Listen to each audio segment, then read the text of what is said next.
are still many grandmothers in the subway stations, even in the humidity of summer and the dark, dark cold of winter, that are still suffering. You see it every day on the streets of Seoul. You see it every day throughout the country. And so our work won't be done until every single elderly person here is cared for and supported for.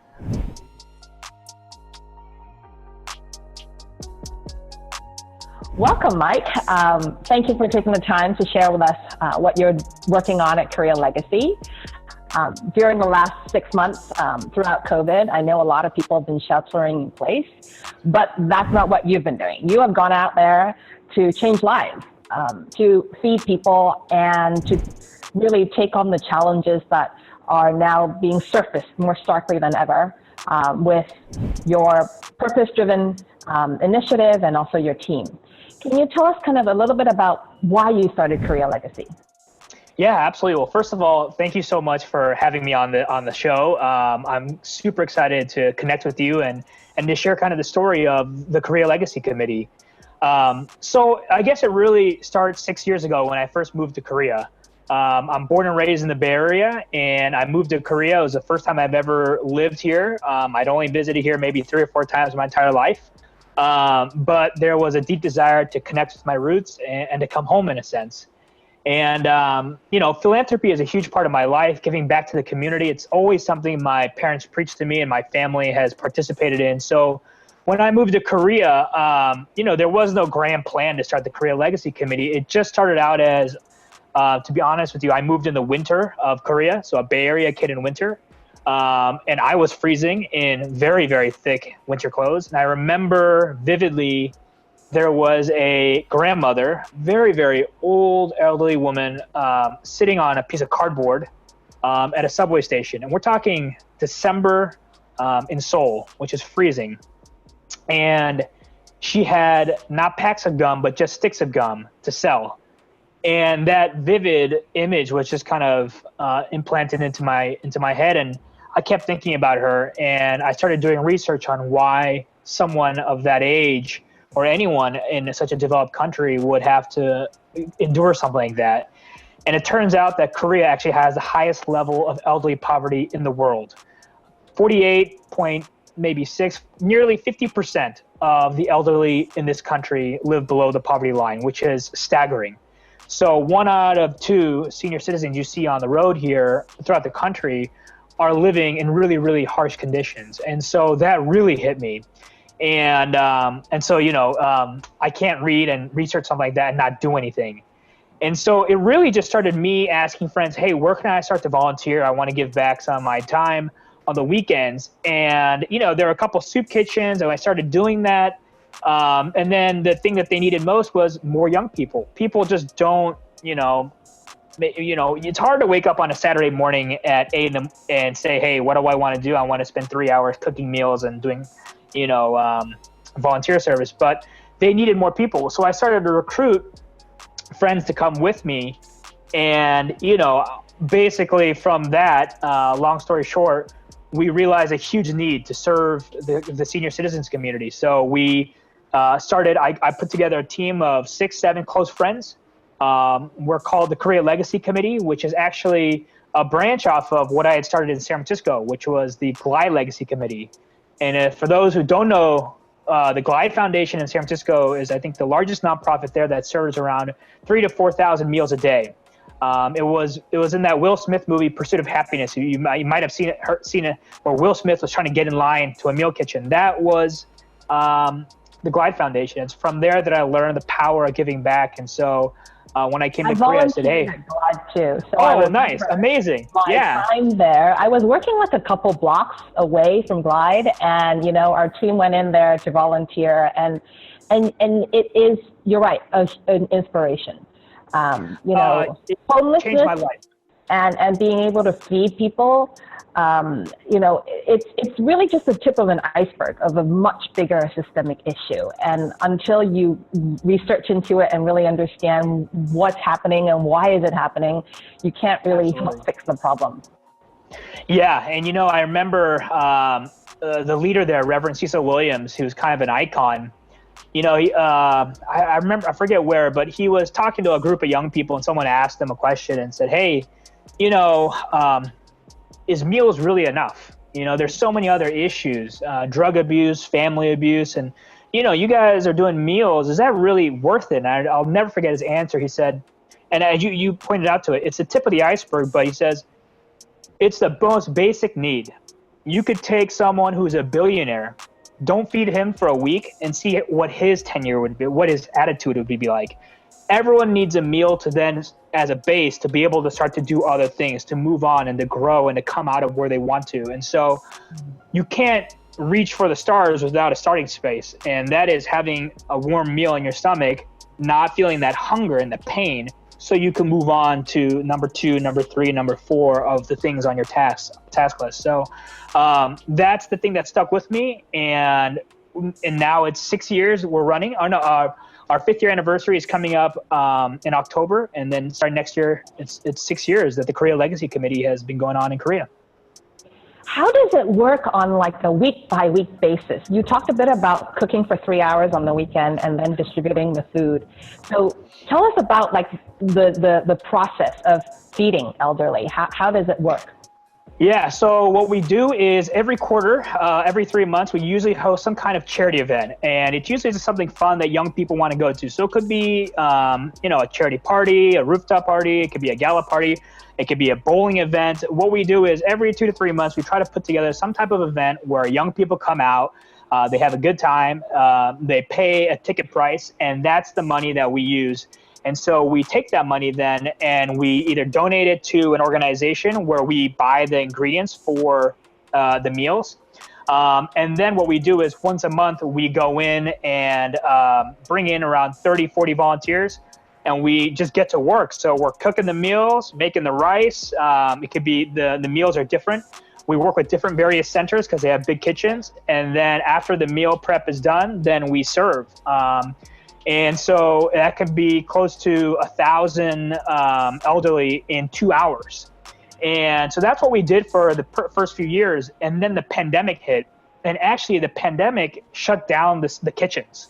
The city didn't want to have 1,000 seniors put together like that without socially distanced space. So what we did was we kind of pivoted, like many of the startups that we work with. And we said, hey, in Korea, we have what we call a doshirak, which is basically a lunchbox, pre-packaged meal. It's a warm meal with warm rice, banchan, which is kind of small side dishes, fermented vegetables, and a soup or some type of meat dish. And so we partnered with a doshirak company and said, hey, we can't do 1,000 every week, but we can do 300. That was kind of the limit by the city.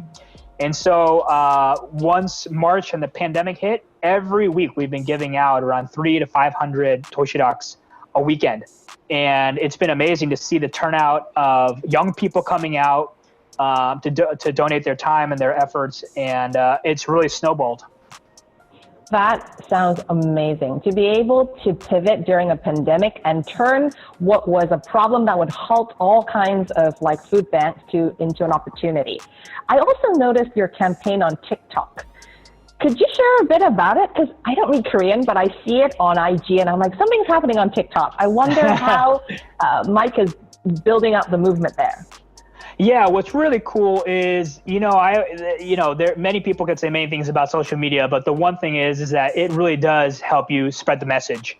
And so, we've used our Instagram accounts to show the kind of work we're doing, and we got hit up by someone at TikTok Korea and said, hey, we're really moved by what you're doing. We'd love to be able to participate. What can we do? And so we said, hey, well, the biggest demand is we need funds to be able to purchase these doshiraks every week. It's hard for us to do a fundraising event as well in the middle of Corona because we don't want to have a whole bunch of young people come to a party either to raise. So they said, hey, why don't we've got a lot of influencers, a lot of K-pop stars. We also at that time in March, April, they said, hey, we need to shelter in place. So they said, hey, we're going to do a campaign called Bored in the House, #BoredInTheHouse, where if anyone who puts up a TikTok video with the hashtag Bored in the House of whatever they're doing to keep, pass the time, will donate $1 to your campaign. And luckily, they had some great K-pop stars do that, and it just exploded. And so we were able to raise $10,000 through this campaign. And through that, then we purchased the Toshidax and we gave out thousands of Toshidax. And it just shows you the power of the community, the power of social media, and also just in the time of a pandemic, when other things are shutting down, the systems are shutting down, ordinary people came together and said, hey, let's just do something fun. It's online, but very meaningful. And so what people can consider, a stupid little TikTok video actually fed someone and changed their life. And so that's why I actually think these tools are really important for the good of our community. That's so brilliant to have the young ones on TikTok be able to leverage the entertainment value, the viral value of what they do, and be able to feed their elders in their community. Yeah, super thankful. I noticed you talked a bit about the name of Glide Legacy Committee and now Korea Legacy Committee. Tell us more about kind of how you named it and like what do those words mean to you? Well, thank you so much for asking that. I get asked that a lot, especially in Korea, because the term legacy is not generally used here. It's one of the hardest words to translate. But I've always felt, and this is something I also learned from Glide, which is you are one speck of a long spectrum of people going through this journey called life. And there are a whole bunch of people before you, and there will be a whole bunch of people ahead of you. And so you have this one moment where you're existing to do something, but that doesn't mean your impact can only be in that one moment. And so that really struck a chord with me, and it was very intentional naming the group Legacy Committee, because what we do now is very, very important. But if it does not echo for generations to come, I don't think we're feeling the impact. So if we're going to do something, we're going to do it well now, but we're going to make sure that it ripples out for generations. So my kid, their kid, their kid, and their kid will continue the tradition of giving back to their community, because that, as I said earlier, on the long spectrum of people going through what we call life, we all have a responsibility when it's our turn to give something back, because nobody got to where you are by yourself. The roads were built by someone, things have been put into place, and we're just kind of carrying the baton to the next person on that race. And so legacy really means, hey, especially in Korea, where we literally, the generation we're feeding, the elderly generation, we're the ones that built the modern day Korea. They went through the war. It got done in 1953. They built the companies, Hyundai, Samsung, LG, that built the country. And so that's the generation that left a legacy for us to thrive in this country. But now they're suffering. So it is our legacy to take care of them and everyone else moving forward.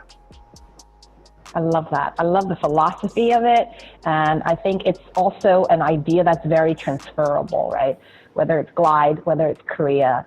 That's actually why we're creating this video here to share with others, because I think there are lots of aspirational folks who want to change the world, and I think they can really get a blueprint from how you're thinking about it.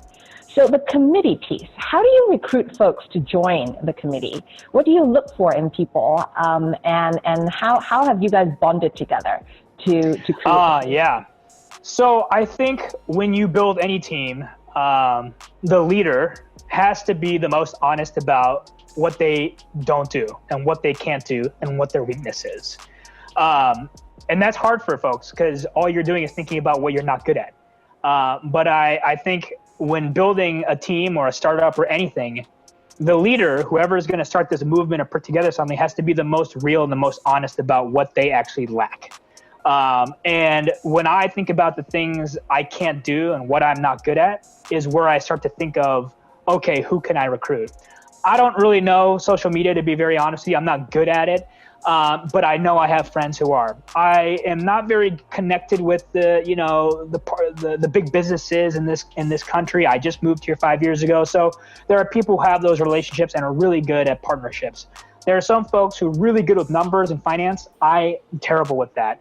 And so as I put together the team, I was really thinking about what do we need? We need people to recruit. We need people to build partnerships, get sponsorships, manage our finances, help us with publicity, get us on the news, SNS.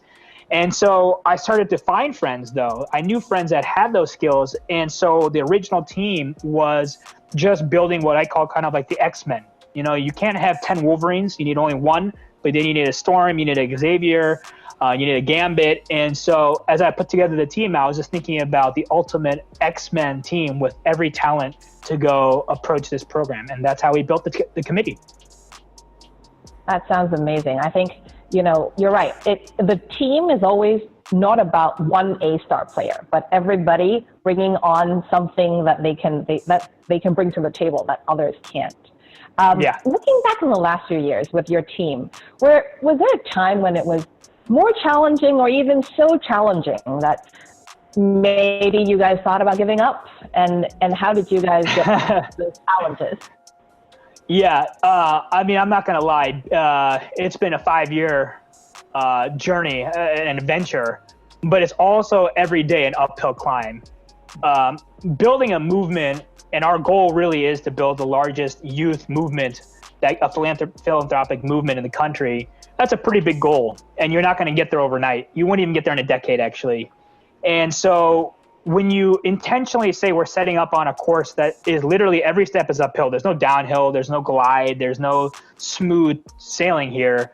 The only thing that gets you through all the hard times, and every day there's an exit beckoning us to just quit, is we see the North Star, which is, we can give up, but then there's going to be 1,000 to 10,000 and 100,000 elderly without a meal. And if the hardest thing in our life is just plowing through, sacrificing our time in the meetings and getting on the phone and calling as many people as we can, if we don't really believe in that North Star, then we would quit. But the reason we haven't is because we always see that North Star. And, you know, one of the things as we build out our college chapter, so we've had the KLC committee, but what we've done in the past 2 years is actually within colleges in Korea, we've built out chapters. And to your point, how do we motivate them? Well, we make it a requirement that every month they themselves volunteer. And we know nothing else can motivate you more than when it may be early, it's 8, 9 in the morning on a Saturday. We get it. You're 19 years old. You've got a lot of things you want to do, probably like sleeping, and you probably went out Friday night.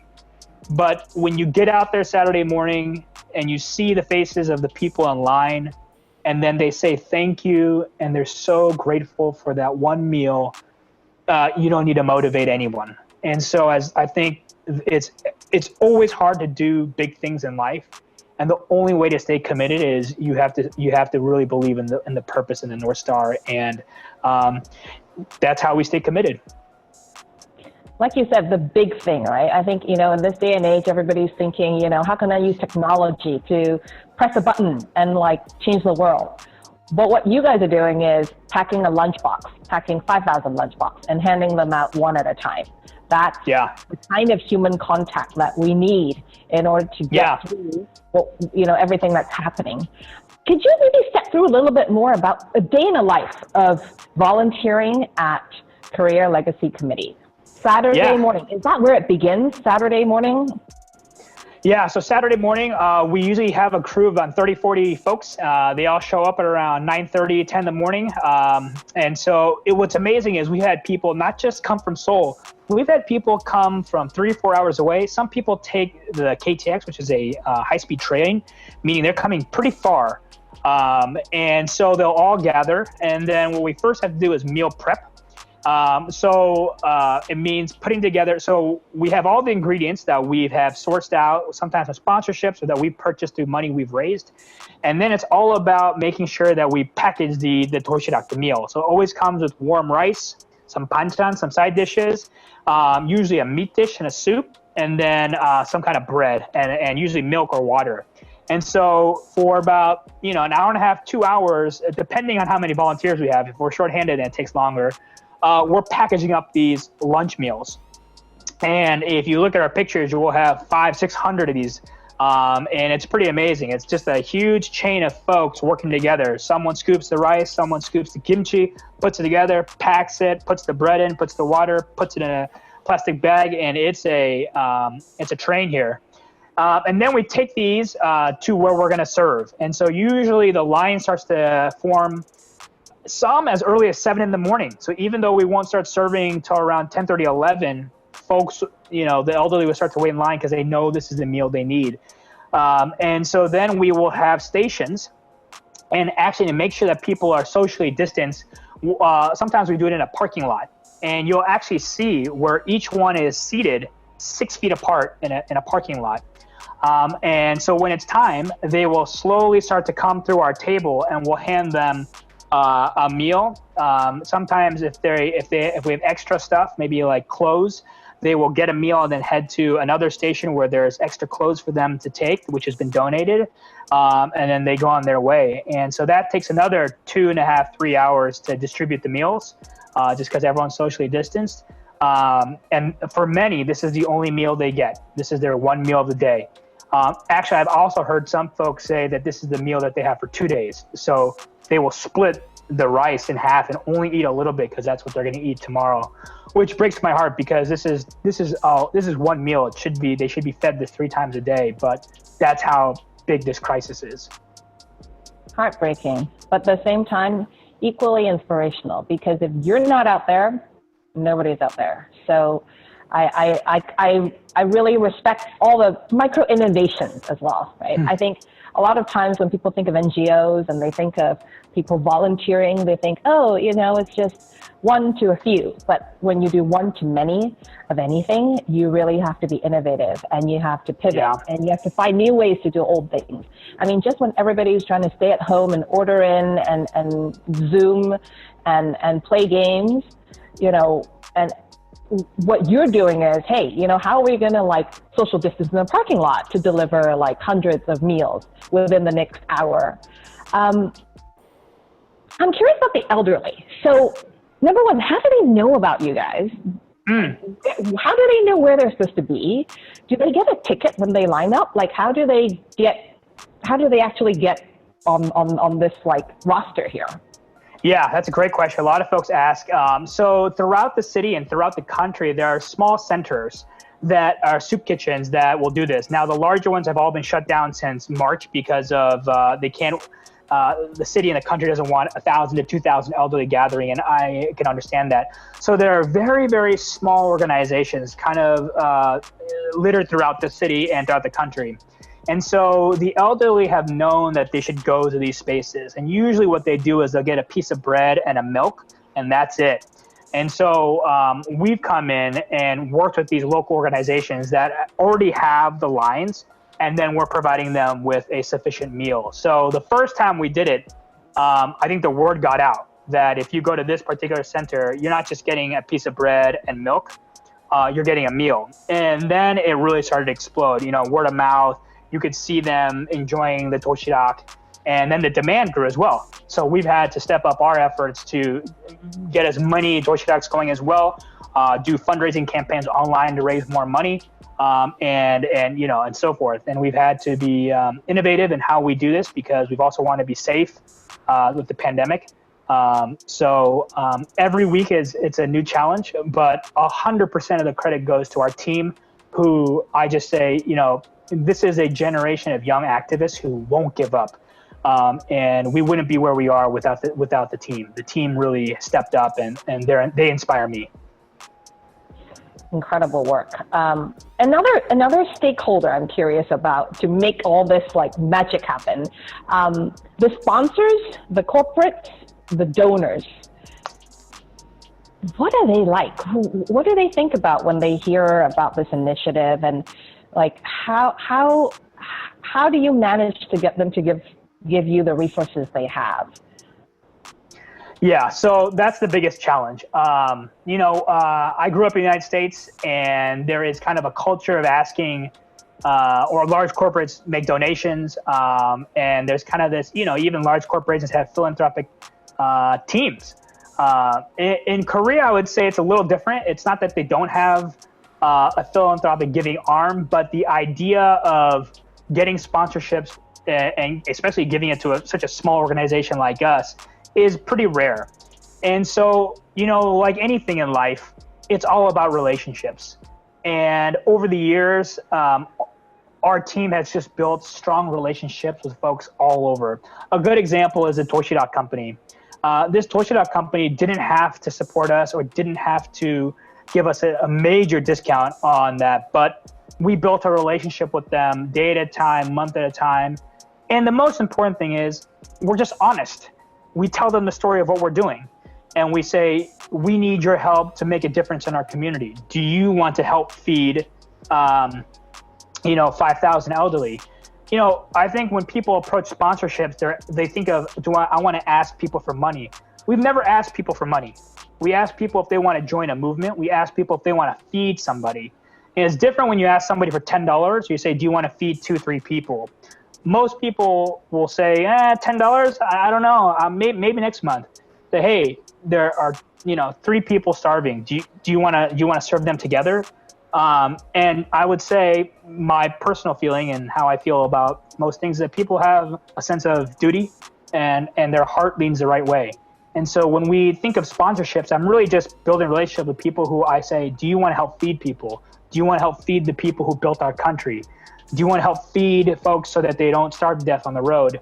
And if you approach it that way, they won't say yes right away, but you have to be persistent. And that's another thing. You can't ask one time and get a no and think that's a no. You've got to be the mosquito at night that's kind of flying all around, and at some point then you get your bite. So you have to be persistent. Yes, another entrepreneurial tip, right? No means not now. So not now, not on these terms. So, right. It could be maybe, but you got to figure out when and on what terms. Right.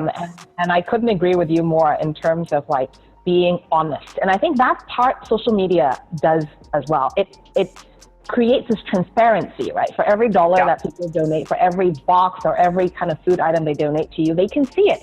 Every weekend, your team are out there distributing the food to the elderly who are lining up and really excited to be able to have this hot meal for the day. We're it's incredibly important value for us to be as transparent as possible. So, none of us, this is not a job. It's not going towards a nonprofit salary. This is 100% goes into meals and the growth of our movement and to support the chapter growths and for this to scale nationally. So I think that's another reason why people like this is that they know I have nothing I'm not gaining anything fiscally out of this. Neither is anyone else. So we know that I think sponsors understand that, and they know the money goes right towards literally rice or literally kimchi, and which then goes directly towards an elderly person. So we're really direct about that. What's your game plan on the chapter growth that you mentioned and going national? Because that's another ball game. It sounds like. So how is that gonna be evolving?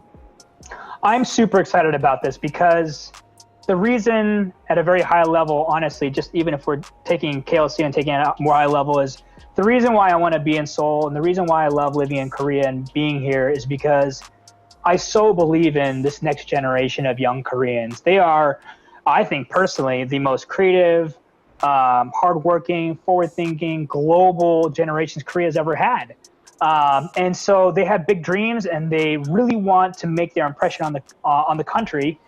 And the movement, as I always said, the KLC movement is built by and powered by the young people in this country. And so when we started to build out KLC chapters, the reason we did that was, one, obviously, because we want to scale our efforts and serve more and more elderly, and we want to serve more and more folks throughout the country. And so we open and launch KLC college chapters throughout the country. And the college kids, the students who want to open up a chapter, actually have to go through an 8-week training course with us. And I actually consider it a leadership academy. And so in order to open up a chapter, they actually get 8 weeks of having to volunteer, having to learn how to fundraise, how to market, how to do everything that our committee is doing. And so the long-term goal is actually, how do we build leaders and activists in Korea? So when they face a problem, they have the right tools to start a movement themselves.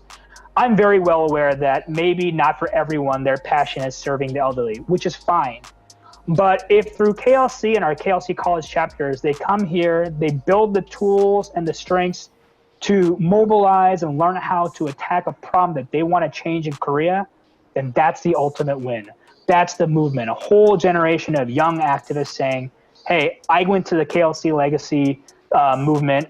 I built out a chapter. I literally built the muscles and the bones on how to start my own movement. And then if 5-10 years down the road, I see a KLC alum and they're fighting for women's rights, gay rights, equal pay, any kind of thing that's affecting our country, that's the ultimate win and what I'm really excited about. So we have a whole team dedicated to just building out KLC college chapters, and they are hard at work because the demand is growing, and we're super excited to launch more.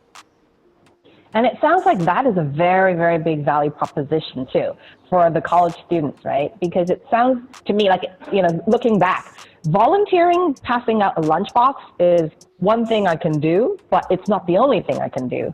And so I would love to learn more. And I think your 8-week leadership program makes perfect sense because, again, looking at it from an entrepreneur's perspective, right? Doing something great generally has nothing to do with resources. It has nothing to do with, being able to bring the cash to the table. It's about purpose. It's about driving and attracting talent. And it's about, mobilizing everybody to achieve their potential. And together, collectively, everybody is able to contribute to the cause. So far from seeing the students go through the leadership camp, what kind of transformations have you seen? Like, what were they like before they joined, and what happened after? It's exciting to see the evolution. When they first come in at the informational session, we always have kind of a general information session, and they're pretty quiet. That could also be a cultural thing, but they're pretty quiet. You ask it, hey, how you guys doing? It's a mute room. It's pretty quiet. But what I've seen in our most recent batch, we had 2 colleges just launch.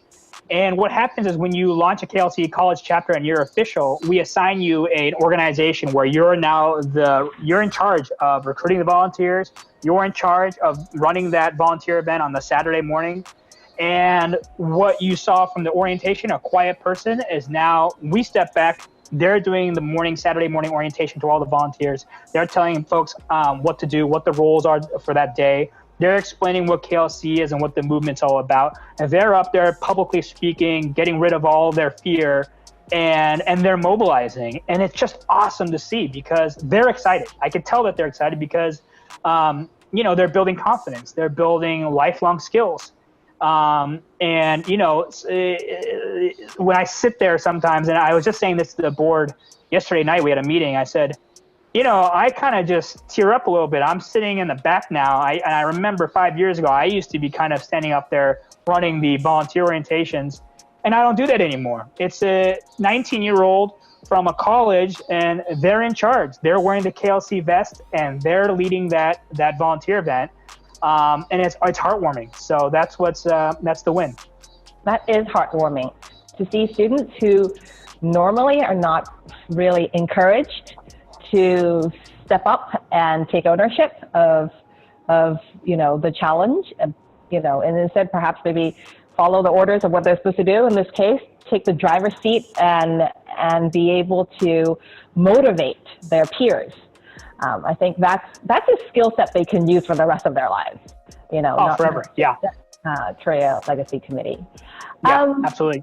If you were to share or provide some advice for someone else who is starting their Legacy Committee, maybe by city, by country, by mission, by cause, what are some tips you have for them in getting it set up, getting it going, and also, like you said, decentralizing it and letting it grow?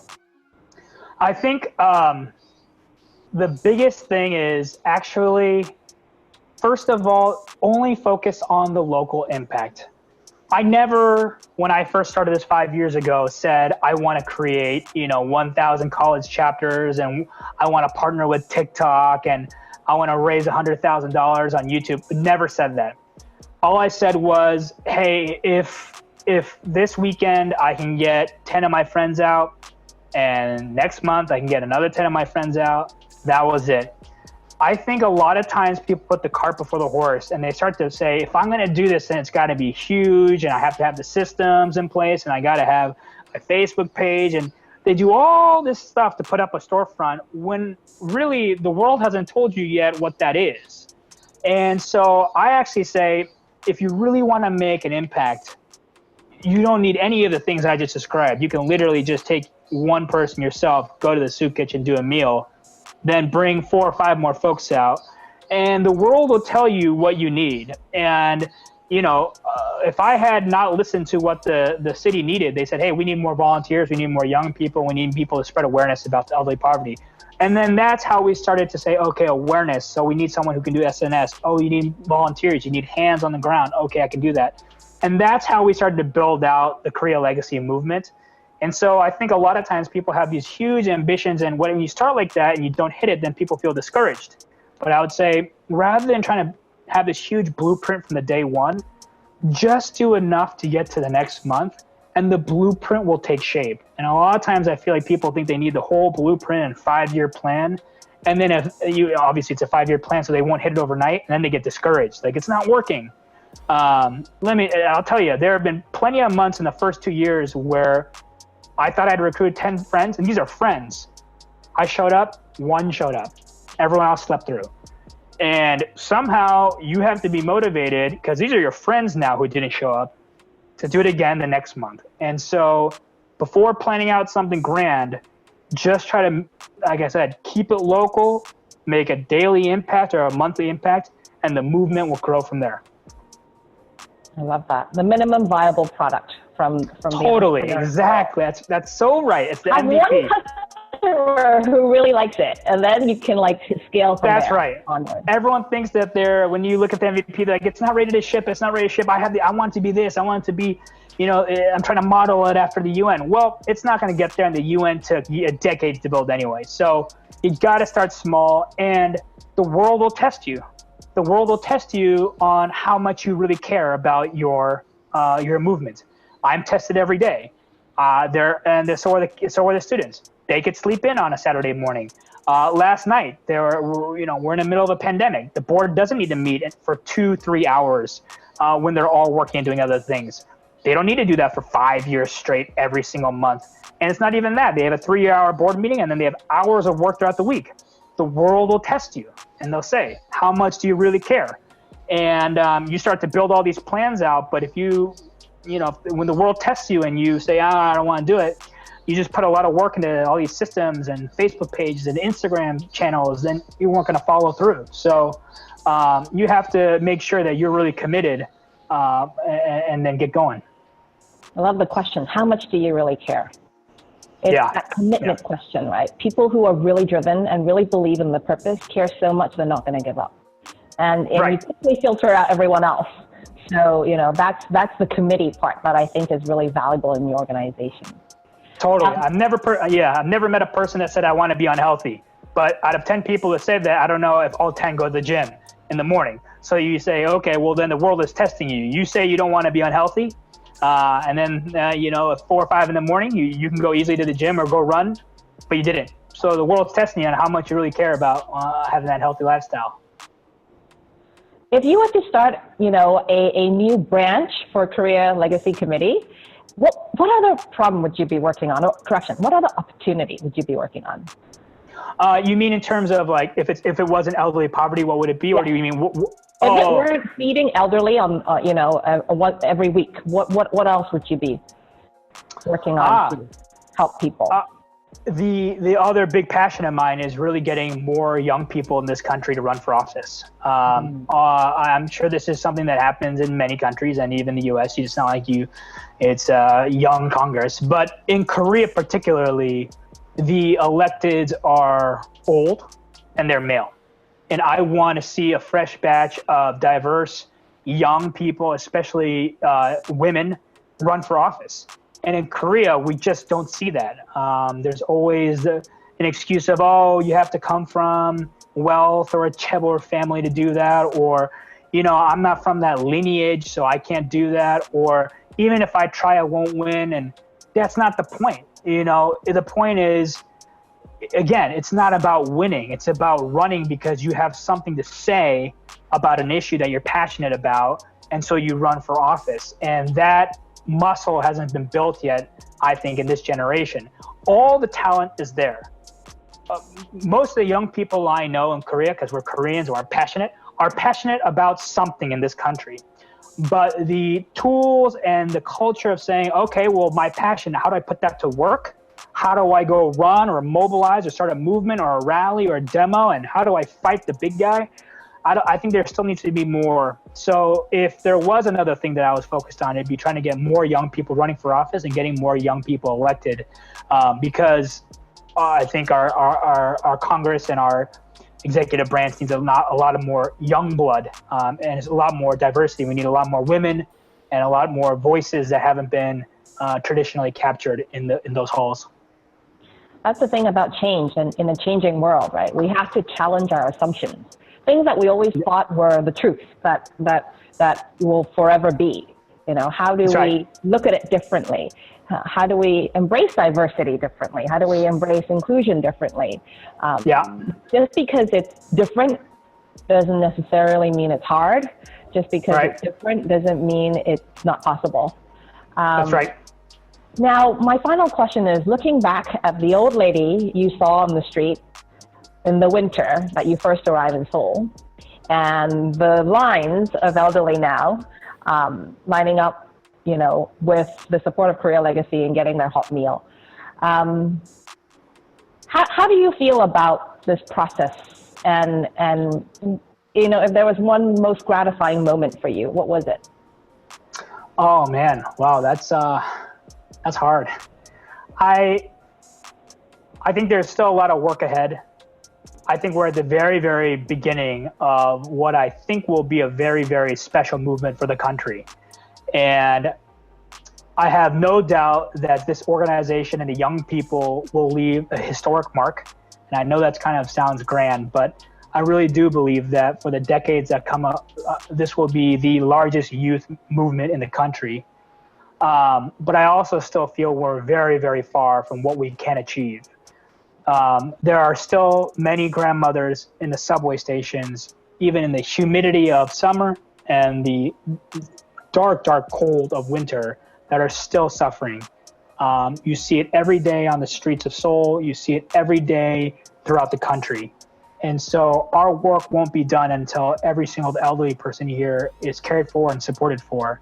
And so if there was a shining moment or a happy moment, I don't think it's a grand moment, but I just think that every Saturday when I see a young person hand a meal to someone who's 90 years old, there's a very, very special moment. I actually said this to some of the volunteers. I said, you know, I've done a lot of soup kitchens in the United States, and in that sense, the logistics are kind of the same. You hand the meal. But in Korea, as soon as they finish that station, there's actually one more station. And it's a group of about 4 or 5 young kids who all they do is they bow 90 degrees to the elderly. And it's something that when I see, I think is actually the most important. For those that may not understand the relevance of that, bowing 90 degrees is the highest level of respect to our elders or to a senior official, which are usually saved for someone like the president. But when you feed people with a meal, you'd feed them physically. But when you bow to them at 90 degrees, someone in need, someone who may not feel deserving of respect, you are feeding them and feeding their heart. And that's a very different thing. And when I see that every Saturday, they get their meal and they're on their way out, and they may feel shame for being in that line. But we have 4 to 5 young people who are 19, 18, 20 years old, and they're doing a 90-degree bow to someone who's 85 or 90. That is the most heartwarming and I think the most special moment that I see. And that is exactly the legacy that we're trying to build, that there is a generation that built the country and they're in need, but there's also another generation that's bowing and recognizing that they're influenced now. It's their turn to build the next chapter of Korea. So that's probably the most special thing that touches me. That is beautiful. Like you said, heartwarming and feeding people's bodies, but also feeding people's souls to acknowledge their importance and yeah. Absolutely. Having the pathway before us. And everything you're doing at Korea Legacy Committee is so inspiring, and it gives us hope that even some of the biggest problems in the world can be solved one day at a time, one person at a time. Yeah. And it's possible, even at the hardest of times. So thank you very much, Mike. Thank you for sharing. And thank you. You know, hearing your stories, there'll be more Mikes who are like, oh, I can do that too for my city, for my country. And you know, you'll continue to be an inspiration for others. Thank you. Thank you so much. I really appreciate this. And, you know, you've been a huge supporter and someone that always encourages me in many ways. And so thank you so much for the opportunity. Thank you, Mike.